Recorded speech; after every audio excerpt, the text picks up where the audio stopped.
안녕하세요. 저는 평생 아빠를 원망하며 살던 40대 초반 여자입니다. 적어도 6년 전까지 말이죠. 그러다 최근 아주 황당한 일을 겪었는데요.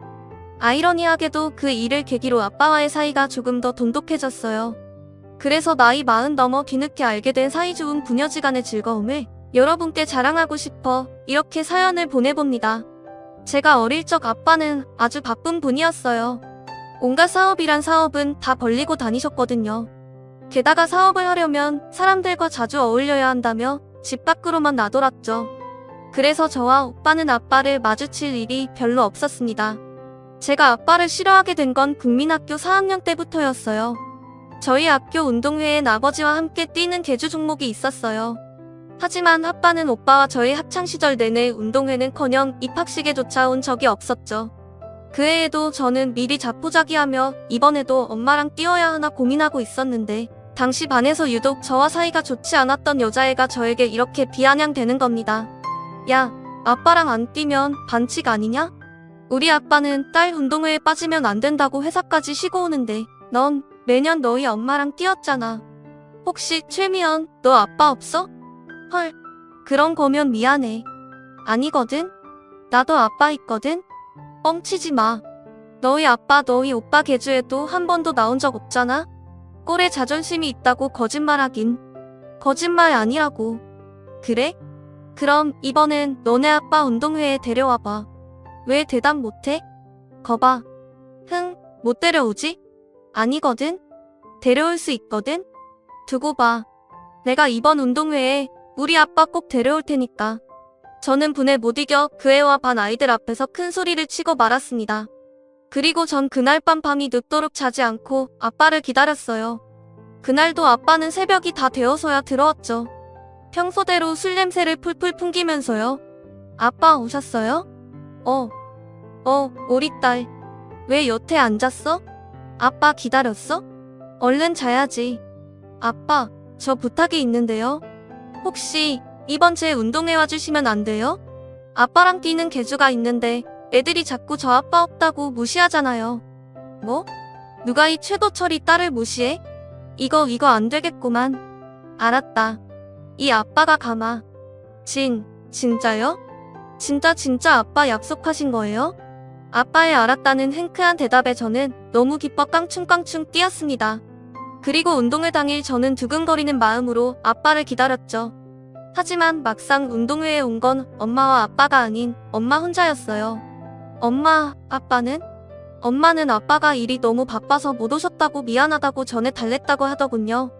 결국 그날 저는 하도 울어 퉁퉁 부은 눈으로 엄마와 계주를 뛰어야 했죠. 운동회가 끝난 후 집에 와서 얼마나 울었는지 모릅니다. 제가 아빠에게 어떤 마음으로 얼마나 어렵게 한 부탁인데 그걸 깡그리 무시하다뇨? 저는 그날 2번 다시 아빠의 말은 믿지 않겠다고 다짐을 했어요. 그리고 제가 중학교 3학년 땐 이런 일도 있었습니다. 어느 주말 웬일로 일이 없었는지 오랜만에 아빠가 집에서 쉬고 있더군요.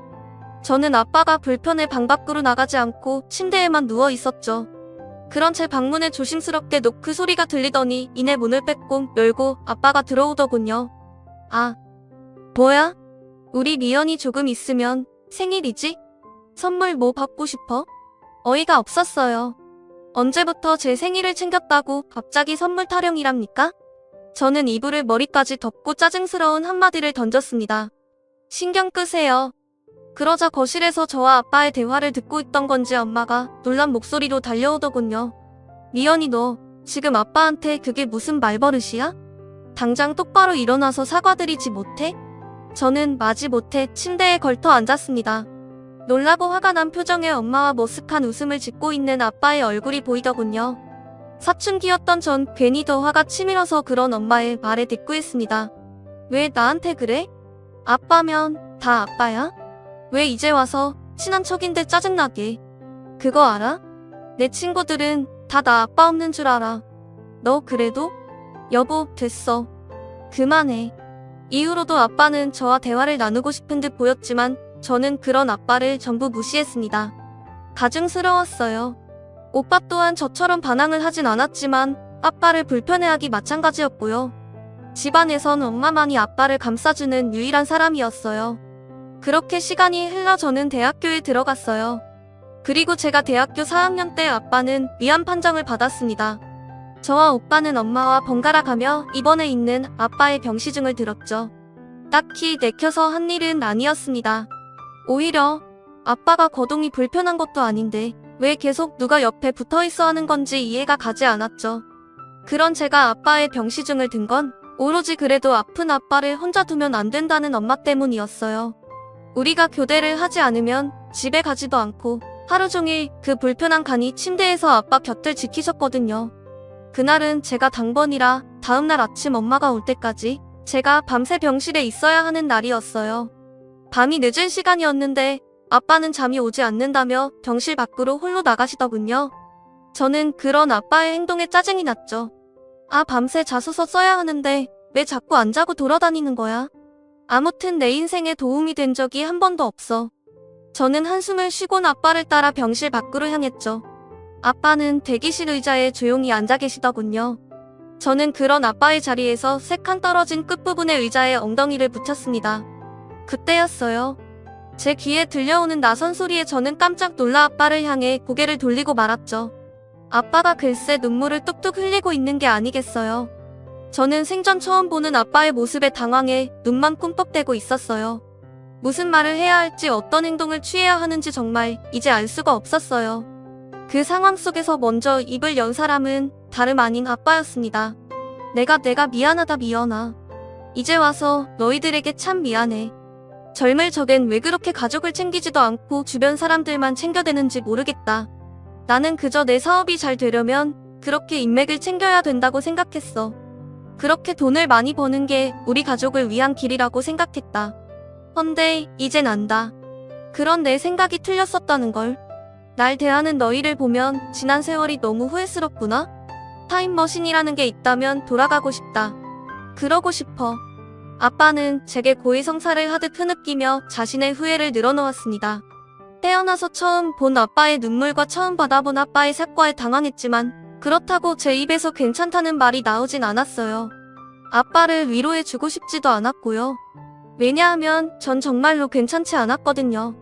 단 한 번 들은 아빠의 사과로 모든 원망이 녹을 만큼 아빠에 대한 제 미움의 크기가 작지 않았던 거겠죠. 저는 그날 아빠의 눈물이 그칠 때까지 아무 말 없이 그저 대기실의 하얀 벽면만 노려보았습니다. 시간이 흘러 아빠는 오래 걸리지 않아 건강을 되찾았어요. 완치 판정을 받기까지는 몇 년이 더 걸렸지만 워낙 초기에 발견된 거라 다행이었죠. 그리고 아빠는 그 많던 사업들을 차츰 줄여나가더니 언제부턴가 가족에게 시간을 많이 할애하려 애를 쓰시더군요. 별다른 대꾸를 하지 않은 오빠와 저에게 말을 걸기도 하고 외식을 하자며 뭐가 먹고 싶으냐고 묻기도 했죠. 그리고 저는 그날 이후 아빠가 다르게 보이기 시작했어요. 굉장히 건장하던 아빠는 암투병을 한 이후 많이 늙고 왜소해져 있었죠. 저 사람이 언제 저렇게 나이가 들었나 싶은 마음이 들었어요. 그러다 괜히 측은지심이 들기도 했고요. 그래서 아빠의 화해를 향한 그 노력들을 못 이기는 척 받아주었죠. 시간이 흘러 제 나이 32에 오빠가 결혼을 하게 되었습니다. 아빠는 그런 오빠에게 서울에 25평짜리 아파트를 마련해 주었어요. 오빠는 아빠에게 어색하게 인사하더군요. 내가 더 큰 집을 해주고 싶었는데 이것밖에 해주지 못해 미안하다. 아니에요, 아버지. 그리고 서울에 25평짜리 아파트 마련하는 게 쉬운 일인가요? 이것만 해도 저는 너무 감사해요. 근데 아버지 그거 아세요? 이 아파트가 제가 살면서 아버지한테 받은 첫 선물이라는 거예요. 오빠의 말에 아빠는 씁쓸하게 웃으며 고개를 떨궜죠. 내가 가족들한테 그랬으면 안 됐는데 내 어리석음 때문에 너희에게 상처를 준 것 같아. 차마 고개를 들 수가 없구나. 그동안 참 이 아버지가 미안했다. 내가 앞으로 살면서 그동안 못해준 만큼 너희에게 더 잘하며 살게. 민성아, 너는 나랑은 다르게 결혼해서 아주 가정적인 남편이자 아빠로 살려무나? 그 모습을 보고 저는 아빠가 정말 진심으로 변하려나 보다 하고 처음으로 진지하게 생각했습니다. 그리고 그날 이후 저 또한 오빠처럼 아빠를 향해 세웠던 가시를 약간은 누그러뜨리게 되었어요. 그렇게 아주 조금씩이나마 아빠와의 관계에 진전이 생기던 때 다시 사건은 일어났습니다. 오빠의 결혼 2년 뒤 이번엔 제가 결혼을 하게 된 거예요. 남편은 당시 거래처 중소기업의 대리였는데 집안 형편이 꽤 어려운 사람이었어요. 방 2개짜리의 낡은 빌라 반지하에 내 식구가 전세로 살고 있었을 정도로요. 그래도 심성은 굉장히 곱고 착한 사람이었죠. 하지만 저는 믿는 구석이 있어 별 걱정을 하지 않았습니다. 오빠가 결혼할 때 집을 해주었던 아빠가 생각났거든요. 같은 자식인데 설마 오빠만큼은 못해도 적어도 빌라 한 채나 아니면 전셋집이라도 마련해 주겠지 하고요. 하지만 그건 저의 착각이었어요. 남편을 처음 소개시켜주고 얼마 되지 않아 엄마가 저를 부르더군요. 저는 무슨 일인가 싶어 안방으로 들어갔습니다.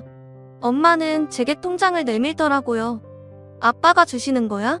결혼 자금에 보탰으렴. 아, 오빠와는 다르게 내겐 돈으로 직접 주려는 건가 싶어 저는 두근거리는 마음으로 통장을 열어보았죠. 그리고 통장에 적힌 액수를 본 제 표정은 급격하게 굳어버리고 말았습니다. 통장에 적힌 금액은 1,000만 원이었어요. 1억도 하다못해 5천만 원도 아닌 단돈 1,000만 원이요. 물론 1,000만 원이 적은 돈이라는 건 아닙니다. 하지만 오빠에겐 몇 억짜리 집을 해주셨는데 제겐 딸랑 1,000만 원이라뇨? 오빠한테는 서울에 아파트 하나를 떡하니 해주더니 나한텐 고작 1,000만 원이야? 엄마는 그런 제 말에 민망한 데 쓴 웃음을 짓더군요. 그게 이번엔 사정이 그렇게 되었다 미안하구나. 그래도 그렇지 아빠 정말 너무한 거 아니야? 딸은 출가 외인이다 이거야? 어쩜 이렇게 오빠랑 날 심하게 차별할 수 있어? 저는 안타까운 표정을 짓는 엄마를 뒤로하고 통장을 들고 방문을 나섰습니다. 빈정이 잔뜩 상한 채로요. 겨우 조금 풀렸던 아빠에 대한 미움이 다시 고개를 들던 순간이었죠. 그렇게 저와 남편은 대출을 받아 작은 빌라 전세에서 시작을 하게 되었습니다. 그렇게 아빠와 저 사이의 감정의 골이 다시 깊어진 지 3년이 지났을 무렵이었어요. 세상에 단 한 명, 제가 유일하게 믿고 의지하던 엄마에게 불행이 찾아왔습니다. 그 무렵 엄마께서는 날이 갈수록 몸이 쇠약해지고 있었어요. 그러다 갑자기 찾아온 폐렴은 면역력이 잔뜩 떨어진 엄마에겐 치명적이었죠.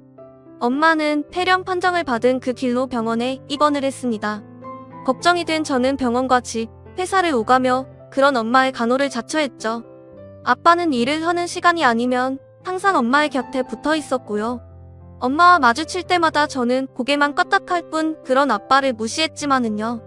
그러던 어느 날은 엄마와 저 단둘만 병실에 남게 되었는데 엄마가 제 손을 붙잡고 힘없는 목소리로 말씀을 시작하셨습니다. 마치 유언처럼요. 유언아, 내 아버지 너무 미워하지 말아라. 내 아버지 사업이 사실 몇 년 전부터 많이 어려웠다. 내 오빠 결혼할 때도 집 해줄 형편이 안 됐는데 그래도 그땐 너 결혼할 때보다는 사정이 좀 나아서 어떻게든 돈을 마련했던 것 같더라. 너 결혼할 땐 사정이 말이 아니었어. 1,000만 원은커녕 100만 원도 없을 때였는데 그 양반이 빚까지 내서 겨우 마련한 돈이 그거였다. 그리고선 차마 널 볼 염치도 없다며 내게 대신 전해달라고 부탁하더구나. 저는 엄마가 제게 1,000만 원이 든 통장을 전해준 이후 주독 저를 외면하던 아빠의 모습을 떠올렸습니다. 저는 정말 몰랐어요. 그냥 아들, 딸 차별한 게 민망해서 저를 불편해하는 줄로만 알았거든요. 미연아, 내가 결혼한 이후 그 단단하던 양반이 매일같이 얼마나 울었는지 모른다. 너한테 미안하다고 너 결혼할 때마저 애비 노릇을 제대로 하지 못해 죄스럽다고 말이야. 내 아빠가 옛날 사람이라 가장은 돈을 벌어야 한다는 생각밖에 못해서 그랬지. 예전에도 지금도 가족을 끔찍이 아끼는 사람이다. 서툴러서 이런 이야기를 너나 민성이한테 전혀 못했겠지. 내가 없으면 너희 아빠 제 속 터놓을 데 하나 없는 딱 한 사람이야. 그러니 내가 만약에 먼저 가게 되면 내가 먼저 다가가서 내 아빠 좀 잘 보듬어다오. 민성이는 워낙 남을 챙길 줄 모르는 애잖니. 내가 내 아빠를 부탁할 사람은 너밖에 없구나. 부탁한다. 엄마는 그 말을 끝으로 힘이 붙었는지 다시 눈을 감으셨습니다. 저는 몰랐던 사실에 그저 어쩔 줄 모르고 눈만 꿍뻑였어요. 그렇게 엄마가 입원한 지 며칠이 지났을 무렵이었어요. 회사에서 한창 일을 하고 있는데 아빠에게서 전화가 오더군요. 그리고 아빠의 입에서 나온 말은 그야말로 청천벽력 같은 소식이었어요. 미연아, 내 엄마가 많이 위독해서 병원에서 가족들을 다 부르라고 하더구나. 지금 바로 병원으로 좀 와야겠다. 너무 놀란 저는 회사의 사정을 말하고 한달음에 병원으로 달려갔습니다. 소식을 들은 오빠 새언니도 이미 병원에 도착해 있더군요. 제 연락을 받은 남편도 얼마 지나지 않아 병원으로 달려왔고요. 그리고 그날 밤 새언니의 친정에 맡겨진 어린 조카들을 제외한 모든 가족들이 지켜보는 가운데 엄마는 조용히 숨을 거두었죠. 여보, 안 돼. 제발 이렇게 가지 마. 제발 날 두고 먼저 떠나가지 마. 아빠는 이미 숨을 거둔 엄마를 끌어안으며 오열을 하더군요. 그리고 장례식 내내 아빠는 하루도 눈물 짓지 않는 날이 없었습니다. 발인 때는 너무 울다 쓰러지기까지 했죠. 그렇게 엄마를 보내고 엄마의 마지막 말을 들은 저는 아빠가 신경 쓰여 견딜 수가 없었어요. 여러 가지 마음이 제 안에서 혼란스럽게 휘몰아쳤죠. 왜 여태 말하지 않았냐며 원망을 해야 할지, 그렇다고 아빠의 지난 날을 내가 다 이해해줘야 하냐며 화를 내야 할지, 아니면 아빠의 마음을 모르고 못되게 굴어서 미안하다며 용서를 구해야 할지 말이에요. 가뜩이나 엄마의 죽음으로 마음이 힘든데 아빠 일로 고민까지 더해지자 너무 괴로웠습니다. 그래서 남편에게 아빠 일을 전부 털어놓았죠. 남편은 잠시 고민하더니 이렇게 말하더군요. 당신이 하고 싶은 대로 해. 계속 원망하고 싶으면 그렇게 하고 용서를 하고 싶으면 그렇게 해. 다만 장인어른을 직접 뵙고 얼굴 마주하고 이야기했으면 해. 장인어른은 어쨌든 당신에게 최선을 다하신 거잖아. 그러니까 한 번쯤은 당신이 먼저 다가가봐. 그래야 당신 마음속에도 큰 응어리가 지지 않지. 참 속 깊은 사람이죠. 저는 그런 남편의 말에 용기를 얻었어요. 그리고 그날 저녁 저는 아빠에게 미리 연락 후 아빠를 찾아갔습니다. 몇 번의 심호흡 끝에 초인종을 누르니 집안에서 무슨 일인지 우당탕탕 소리가 나더군요. 그리고 이내 머리가 엉망이 된 아빠가 문을 열어주었죠. 아빠는 제게 어색하게 웃어 보였습니다. 왔니? 집에 들어가 보니 식탁 의자 하나가 나뒹굴고 있더군요. 저는 괜히 투명스럽게 물었죠. 의자는 왜 저래요? 아, 그게? 급하게 나오려다 보니까 앉아있던 의자에 발이 그만 걸려 넘어졌지 뭐니? 아빠는 어색하게 의자를 일으켜 세웠습니다. 그리고 우린 소파에 마주 앉았고 한동안 어색한 공기가 집안을 메웠죠. 그리고 저는 무슨 말을 먼저 할지 열심히 고르다 한마디를 내뱉었죠. 다 들었어요. 엄마한테. 응? 뭘 말이야? 아빠 사업이 안 좋아진 이야기랑 이것저것 다요. 아빠는 무척이나 당황한 표정이었어요. 저는 볼멘 소리로 말을 이었습니다. 왜 제가 못되게 구는 동안 한 번도 솔직하게 말씀해주지 않으셨어요? 전 아빠 힘든 줄도 모르고 피 같은 돈 1,000만 원이나 받아갔으면서 아빠 원망하고 욕하는 그런 나쁜 딸로 만드니까 속이 시원하세요? 미연아, 아빠는 그런 게 아니라. 이렇게 이야기하려던 건 아니었는데 한번 보물 터지듯이 흘러나온 화는 주체할 수 없이 아버지를 향해 쏟아져 나오더군요. 옛날 사람이라 돈 버는 게 우릴 위한 길인 줄 알았다고요? 사실은 가족을 끔찍이 위했다고요? 사업이 망해서 저한테 1,000만 원 해주는 것도 힘들었는데 솔직히 말 못한 거라고요? 그럼 제가 여태 몰랐다, 죄송했다 이렇게 말할 줄 아세요? 아니요, 천만에요. 저는 그런 아빠 때문에 어릴 적에 너무 많은 상처를 받았고 지금도 마찬가지예요. 피해자는 저라고요. 울지 마라. 내가 미안하다, 미연아. 내가 왜 나한테 죄송하니? 다 내 탓이다. 제가 울부짖자 놀란 아버지는 저를 와락 끌어안아 달래려고 하더군요.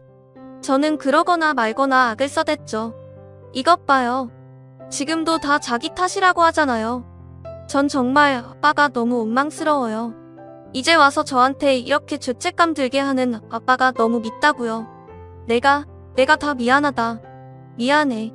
아빠는 결국 저를 따라 울음을 터뜨리시더군요. 저 또한 꺽꺽대며 우느라 더 이상 말을 잇지 못했죠.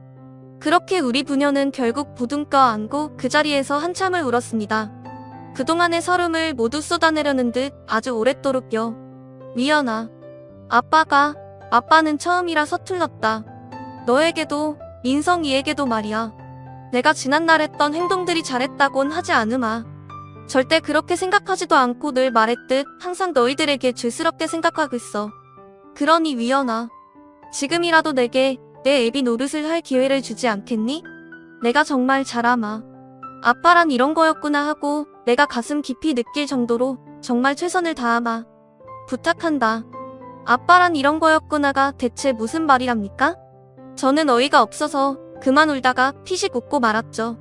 그게 뭐예요? 그리고 저는 한참을 발을 꼼지락거리다 엄마가 돌아가신 후 오랫동안 생각했던 하지만 입 밖으로 꺼내지 못했던 그 말을 조심스럽게 아빠에게 건넸습니다. 저도 죄송해요. 저도 늦었지만 노력해볼게요.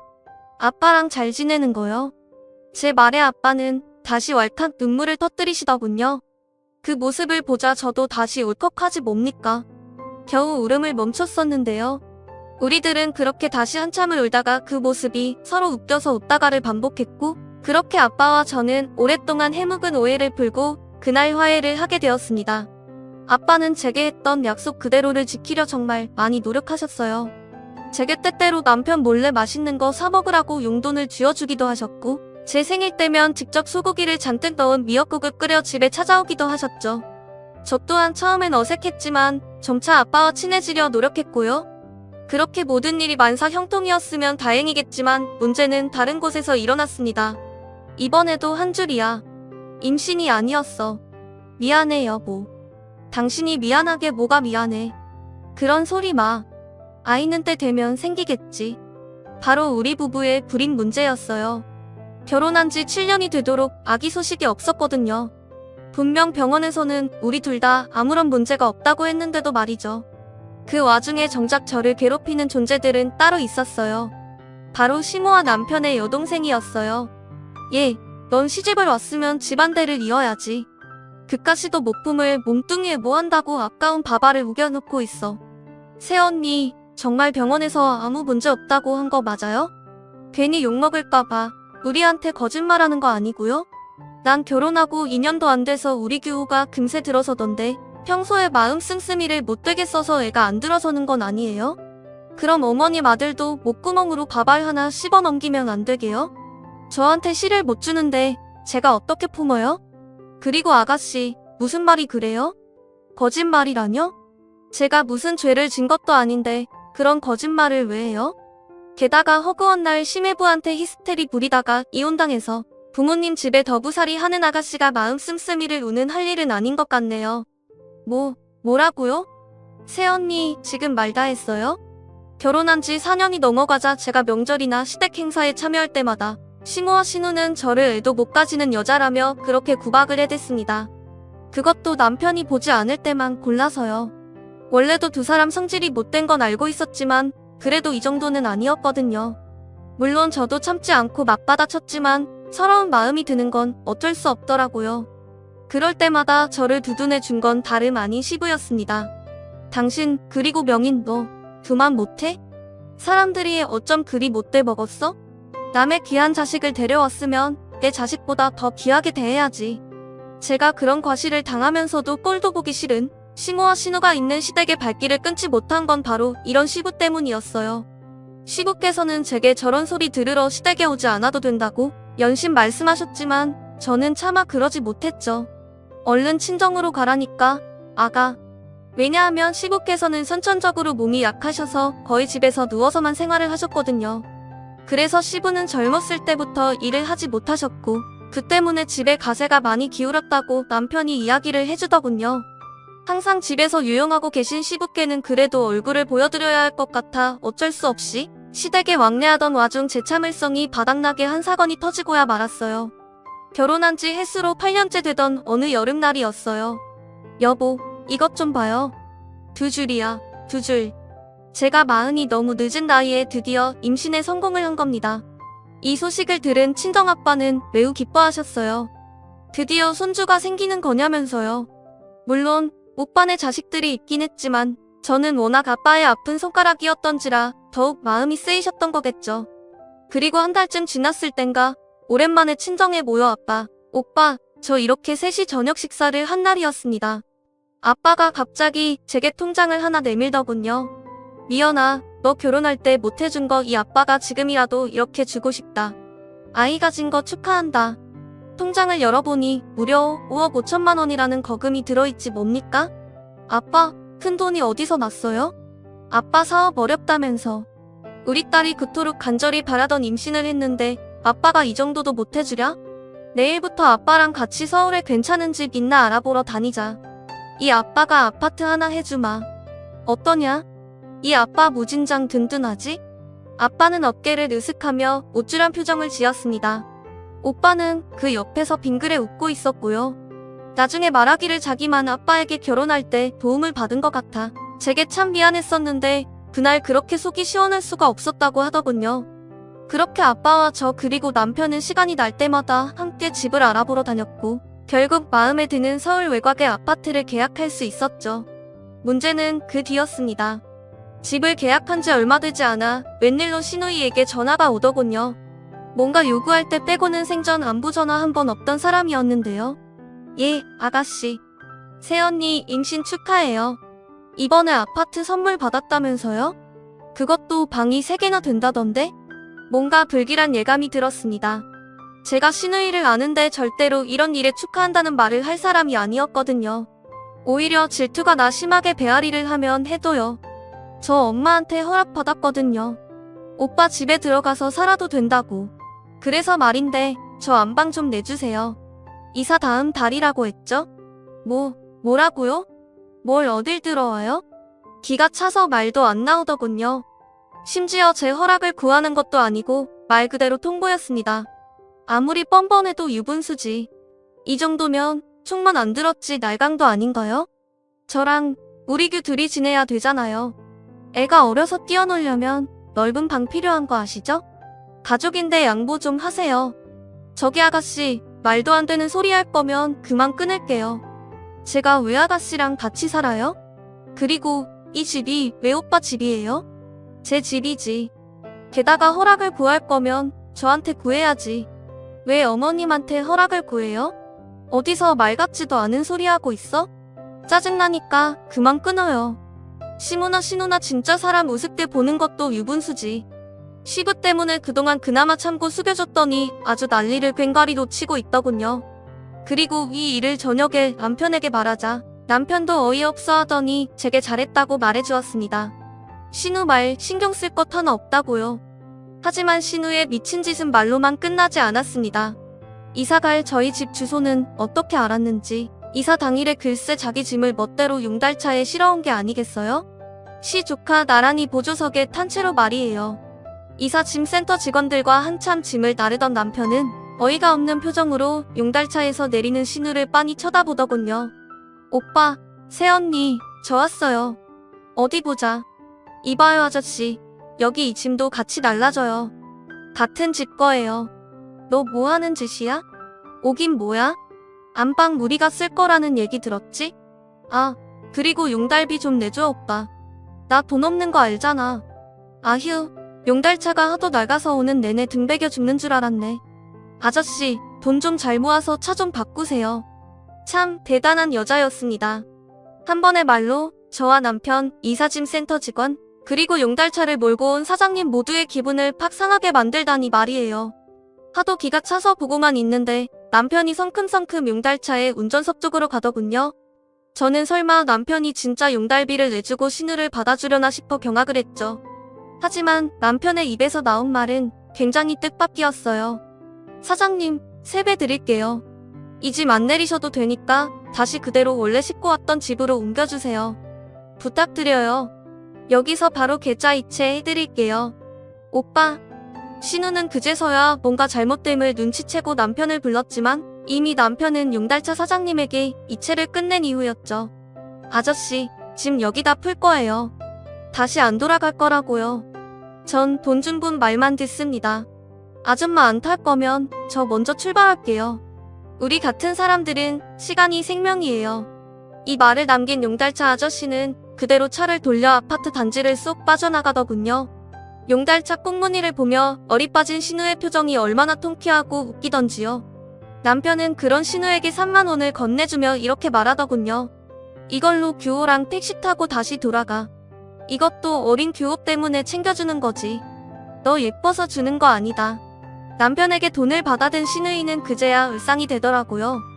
그리고는 남편에게 울먹이며 사정을 하기 시작했죠. 아, 오빠. 나 그 집에 살기 싫어. 나 곰팡내 때문에 진짜 고역이었단 말이야. 엄마는 밥도 안 차려주고 아빠는 맨날 골골대고. 그런 집에서 우리 규호 어떻게 키워? 어? 아, 제발. 아세 언니? 언니도 오빠한테 뭐라고 좀 해봐요. 같은 여자끼리 임신까지 했으면서 신보를 곱게 써야 해도 건강하게 태어나죠. 네? 신우는 남편이 꿈쩍도 하지 않자 이번엔 저를 향해 징징대더군요. 아직도 정신을 못 차리고 말입니다. 저는 콧방귀를 끼며 신우에게 딱 한마디를 남겼죠. 싫어요.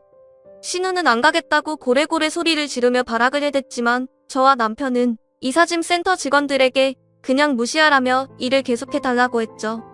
그리고 계속해서 신우가 시조카를 데리고 집으로 들어오려 하자 주거 침입으로 경찰에 신고를 해버렸습니다. 경찰이 오자 그제야 신우는 깨갱하며 돌아가더라고요. 그리고 그 주말 우린 아빠를 새 집으로 초대했습니다. 아빠는 집을 둘러보며 흡족하게 웃으셨어요. 역시 우리 딸 안목이 남달라. 채광도 그렇고 인테리어도 그렇고 아주 흠잡을 데가 없어. 이 집을 사준 훌륭한 사람이 누구더라? 우리 아빠죠. 아빠는 저와 관계가 회복된 이후 정말로 많이 밝아지셨습니다. 옛날의 허탕함을 되찾으셨죠. 그동안 얼마나 돈 때문에 제게 위축되어 있었는지 알 수 있었어요.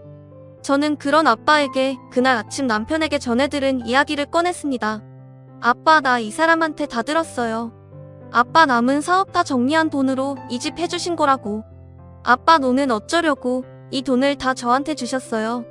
아유 정서방, 남자는 입이 무거워야지. 죄송합니다 장인어른. 그래도 집사람이 또 나중에 알게 되면 죄책감을 가질 것 같아서요. 그래요 아빠. 내가 그 말 안 하는 버릇 좀 고치라고 했죠. 언제까지 딸을 죄인으로 만들 작정이에요. 아빠는 제가 쏘아붙이자 그제야 멋쩍게 뒤통수를 급적이시더군요. 그래, 너랑 정서방 말이 맞다. 내가 또 잘못 생각했구나. 그래도 이 아빠 노보낼 돈은 다 남겨놨어. 내 걱정은 안 해도 된단다. 그때였어요. 갑자기 저희 집 초인종이 미친듯이 울리기 시작하더군요. 인도폰으로 누군지 내다보니 세상에 글쎄 시모가 잔뜩 화가 난 얼굴로 집 앞에 서 있지 뭐예요. 아빠, 어머님이 오셨는데? 아빠는 시모도 오늘 초대했냐며 제게 묻더군요. 저는 고개를 가로저었죠. 그리고는 걱정이 되기 시작했습니다. 아빠가 걱정할까봐 그동안 시댁에서 있었던 일을 아빠에게 말하지 않았거든요. 아니나 다를까 남편이 현관문을 열자마자 시모가 쩌렁쩌렁하게 소리를 지르며 집 안으로 쳐들어왔습니다. 저희 아빠가 와 있는 줄은 꿈에도 모르고요. 야, 내가 우리 명의 내 아들 집에서 쫓아냈다며? 내가 허락했는데 어딜 감히 건방지게. 8년간 임신도 못한 년을 그래도 며느리라고 꼬박꼬박 대우해줬더니 주제도 모르고 기어올라? 어디 오늘 너 한번 죽어보자. 그리고 결국 우려하던 일이 터지고야 말았죠. 이 미친 여편네가 뭐가 어쩌고 저째? 아니, 사돈이 왜 여기에? 시모는 뒤늦게 친정아빠의 존재를 눈치채곤 굉장히 당황하더군요. 하지만 아빠의 눈은 이미 분노로 이글거리고 있었어요. 누가 누굴 죽여? 이 망할 놈의 여편네야. 지금 누구한테 그딴 소리를 하는 거야? 너무 귀해서 나는 화 한 번 못 내는 우리 귀한 딸한테 감히? 미연이 너 여태 시댁에서 이딴 대우 받았어?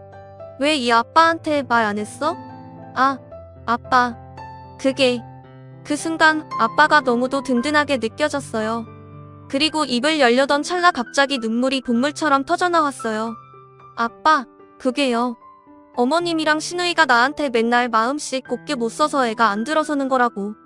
그러고 씨도 못 뽑는 연한테 주는 밥 아깝다고 막 구박하고.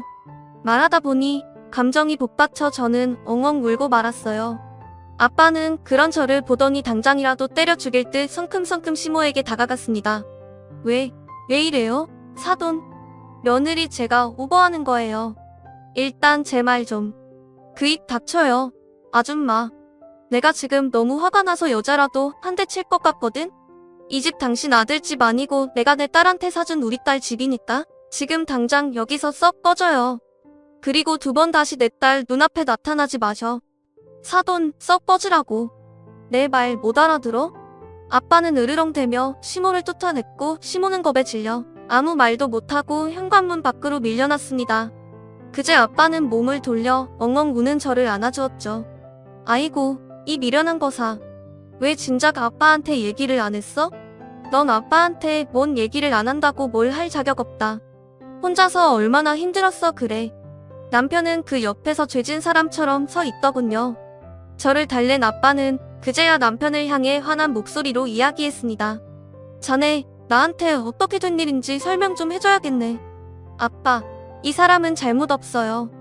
계속 나한테 시댁에 가지 말라고 했는데 제가 억지 부려서 간 거예요. 시아버님 뵈려고. 아버님은 저한테 잘해주셨는데 몸이 너무 편찮으셔서 집 밖으로 잘 나오지 못하셔. 그래서 그랬어요. 이 사람한테 뭐라고 하지 마세요. 네? 제가 다급하게 말리자 아빠는 의심스러운 눈초리로 남편을 올려다보더니 쌀쌀맞게 말하더군요. 자네, 내가 우리 미연이 봐서 그냥 넘어가 주는 거야. 평소 자네 심성을 잘 아니까. 근데 또 이런 일이 내 귀에 들리면 그땐 가만두지 않을 걸세. 알겠나? 우리 미연이 눈에 눈물 나게 하지 말란 말이야. 네 장인어른, 제가 입이 10개라도 할 말이 없습니다. 죄송합니다. 그리고 아빠는 그대로 며칠을 저희 집에서 지내셨어요. 혹시 시모나 신우가 다시 찾아올까 봐서요. 아휴, 아빠 이제 그만 좀 가요. 맨날 야구 방망이 품에 끼고 뭐 하는 거야? 뭐 누구 때리기라도 하려고요? 흥, 내가 정말 정서방 자네를 믿고 가도 되겠나? 자네 모친하고 동생이 또 와도 우리 미연이 속 안 상하게 잘 처신할 수 있냐 이 말이야. 그럼요, 장인어른. 정말 한 번만 마지막으로 저 믿어주세요. 저 정말 잘하겠습니다. 충성하겠습니다. 남편은 아빠에게 어떻게든 인정받고 싶었는지 안절부절 못하다가 손을 들어 올려 충성하는 신용까지 하더군요. 그 모습이 어찌나 우습던지 저와 아빠는 결국 웃음을 터뜨리고 말았죠. 그 뒤 시모와 신우는 저희 아빠가 무섭긴 무서웠는지 다시는 찾아오질 않더군요. 몇 번 전화가 왔었지만 저는 그냥 두 사람의 번호를 차단해버렸습니다. 남편도 그러라고 했고요. 더 이상 말 섞어봐야 기분 좋을 일 하나 없는 사람들이니까요. 하지만 남편도 저도 아픈 시부가 걱정이 되더군요. 그래서 우린 상해 끝에 시모와 신우가 집에 없을 때 몰래 시댁으로 가 시부를 모셔왔어요. 그리고는 평이 좋은 요양병원에 입원을 시켜드렸죠. 시모와 신우에겐 아버님을 요양병원에 모셨다는 연락만 남편이 했을 뿐 어디인지는 알려주지 않았고요. 처음엔 너무 우리끼리 독단적으로 결정한 건 아닐까 걱정이 되었지만 다행히 시부께서는 굉장히 좋아하시더라고요. 살던 집보다 훨씬 쾌적하고 시모와 신우의 신경질을 번갈아 가며 듣지 않아도 된다면서요. 그러면서 제 손을 잡고 참 고맙다고 연신 말씀하셨죠. 그렇게 저와 남편은 매주 주말 요양병원으로 시부를 찾아뵙고 있습니다. 그런데 요새 요양병원에 갈 때마다 항상 저희보다 먼저 와 있는 사람이 있어요. 그게 누구냐며 말이죠. 왔냐들. 아니, 사돈, 이거 여기에 있던 거 맞아요? 제가 안 보는 사이에 몰래 옮기신 거 아닙니까? 사돈께서 장기 못 두는 걸 왜 제 탓을 하십니까? 아이고, 우리 며느리 왔니? 명준이 너도 왔냐? 바로 저희 아빠였습니다. 아빠는 혼자 계실 사돈이 안쓰럽다며 한두 번 시부에 문병을 가시더니 두 분 쿵짝이 생각보다 잘 맞는 모양인지 이제는 거의 제 집처럼 드나드시더라고요. 뭐, 잘 된 일이죠. 두 분 다 혼자 계셔서 쓸쓸하지는 않으실까 걱정했는데 이렇게 서로 심심함을 달래며 잘 지내시니 말입니다. 신우이와 시모의 소식은 저희가 번호를 차단해 더 이상 알 길이 없지만 뭐 원래 살던 집에서 서로 지지고 볶고하며 잘 살고 있겠죠. 물론 시조카가 조금 안쓰럽긴 하지만 아마 제 생각엔 신우이 성격에 곧 제 아빠에게로 시조카를 보낼 것 같습니다. 먹고 살기 힘들다고요. 그리고 제가 아는 전 심외부는 좋은 사람이었으니 분명 그런 시조카를 잘 키워줄 거라고 믿고요. 저는 지난달에 회사를 그만두었답니다. 다음 달이 벌써 출산 예정일이거든요. 아빠와 남편은 벌써부터 신이 나서 아기방에 침대니 옷이니 모빌이니 잔뜩 사다 두었습니다. 제가 그만 좀 사라고 말릴 정도로요. 여기까지가 저희 아빠와 저의 마냥 웃지만은 못할 낀 이야기였습니다. 어때요? 어릴 적엔 좀 그렇긴 했지만 이만하면 저도 아빠도 서로를 향해 조금 더 똑바로 마주보고 선 것 같죠? 살면서 또 무슨 사건 사고가 터질지는 모르겠지만 저는 이제 두렵지 않습니다. 세상 가장 든든한 아빠가 제 뒤에 버티고 있으니까요. 그럼 사연을 들어주신 모든 분들의 가정이 저희 집처럼 항상 평안하게 빌며 이만 글을 마치겠습니다. 다들 들어주셔서 감사합니다.